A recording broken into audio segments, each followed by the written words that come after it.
منتری میری بڑی بہن یعنی کہ بڑی بہن جو سونیا گاندھی کی ساس تھی، میرے دل میں نام نہیں آ رہا، بیٹھ گئے تو ان سے خوشامد منت و سماجت کرنے کے بعد ان کو علی گڑھ کی شاخ مل چکی تھی اندرا گاندھی سے، ان کو شاخ مل چکی تھی، پاس بھی ہو چکا تھا، ساری چیزیں ہو چکی تھی، لیکن بدقسمتی کسی نے کیا خوب کہا تھا، دل کے پھپھولے جاگ اٹھے سینے کے داغ سے، اس گھر کو آگ لگ گئی گھر کے چراغ سے۔ کچھ ہمارے آستین کے ساتھ تھے جو پارٹی کھیل رہے تھے، جو کبھی جے ڈی اور کبھی آر جے ڈی کی بات کرتے تھے۔ لوگوں میں تمہیں سیاست کے پہاڑے نہیں پڑھانے آیا ہوں، بلکہ تمہیں ایک کڑا سچ بتانے آیا ہوں اور میں تمہیں آئینہ بتانے آیا ہوں۔ میرے علماء اگر سیاست میں بھی ہوتے ہیں، ان کا دامن کہیں سے تمہیں گندا نہیں مل سکتا۔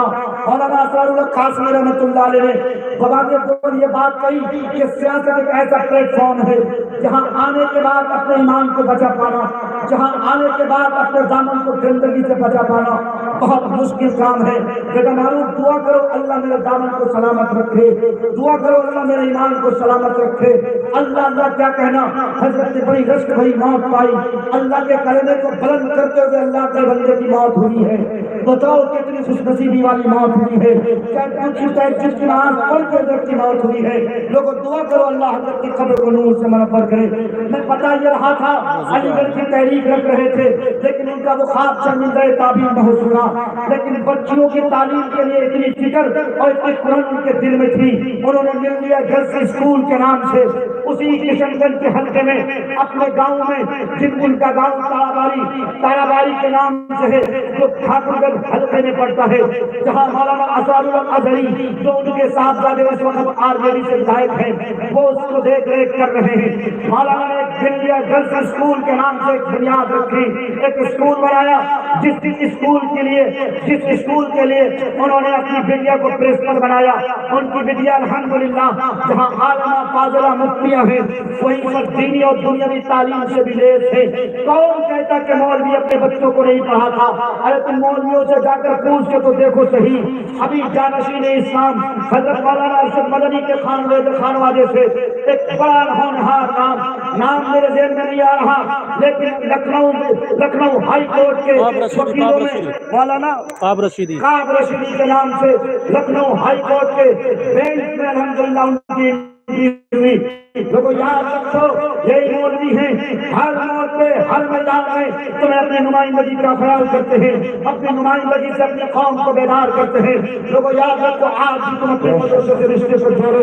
میں کہتا ہوں یہ مدرسہ محمدیہ شرعیہ ابھی ٹمٹماتا ہوا چراغ ہے، لیکن تیری اور میری توجہ، بھنگڑا والوں تو میری توجہ، ماں بہنوں تو میری توجہ فصل کے موقع پہ اگر دیتی ہوگی انشاءاللہ یہ مدرسہ جو ٹمٹماتا ہوا چراغ ہے یہ آفتاب اور مہتاب بن کے نظر آئے ہیں۔ اس مدرسے سے جہاں بچے حافظ قرآن ہو کے نکلیں گے وہیں پہ انشاءاللہ آپ کے اس گاؤں سے کوئی ایسا لال بھی پیدا ہوگا جو پٹنہ کے ہائی کورٹ میں وکالت کرتا نظر آئے گا، کوئی ایسا لال بھی پیدا ہوگا جو پورنیہ کے MBBS ڈاکٹروں کو سکھائے گا کہ ڈاکٹری ڈکیتی کا نام نہیں ہے بلکہ ڈاکٹری خدمت خلق کا نام ہے، ڈاکٹری سماج سیوا کا نام ہے۔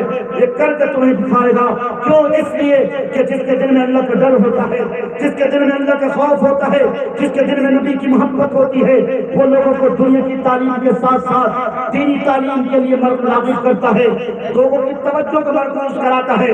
وعدہ آپ سب کو کرنا ہے۔ آج علی گڑھ اپنی تحریک بھول سکتی ہے، لیکن دارالعلوم دیوبند، ندوۃ العلماء، مظاہرین سہارنپور، یہ جامعہ رحمانیہ خانقاہ منگیر، یہ بڑے بڑے ادارے آج بھی اپنے علماء کی تحریک کو زندہ رکھے ہوئے ہیں اور اپنے خون و پسینہ سے اپنی تحریک کو اپنے وراثت اپنے منہ سے عظما کی تحریک کو اپنے شانہ بشانہ لے کے چلتے ہیں، ہر ممکن کوشش کرتے ہیں۔ اگر گاؤں میں کوئی مدرسہ ہے تو کوچنگ سینٹر بھی ہونا چاہیے، تو کوچنگ سینٹر کیسا ہونا چاہیے؟ ہوا کی بیٹیاں نتیش کمار کے سائیکل پا کر، ایسا نہیں کہ سر میں دوپٹہ بھی نہ ہو اور ان کے ہاتھ میں 10,000 کا 12,000 کا اینڈرائڈ فون جس کو تم سیل فون کہتے ہو، اور پیر ذوالفقار نقشبندی نے اس کو ہیڈ فون کہا ہے، اس کے ہاتھ میں تم تھما دیتے ہو۔ او بے غیرت باپ، او بے غیرت بڑا بھائی، او بے غیرت شوہر، پھر کیوں شکوا کرتے ہو کہ تیری بچی امام سے ہاتھ دھو بیٹھی ہے؟ پھر کیوں شکایت کرتے ہو تیری بچی فلاں کے ساتھ بھاگ گئی ہے؟ کیوں نہیں بھاگے گی؟ جب تمہیں اس بات کی فکر کرنی چاہیے کہ تیری بچی دنیاوی تعلیم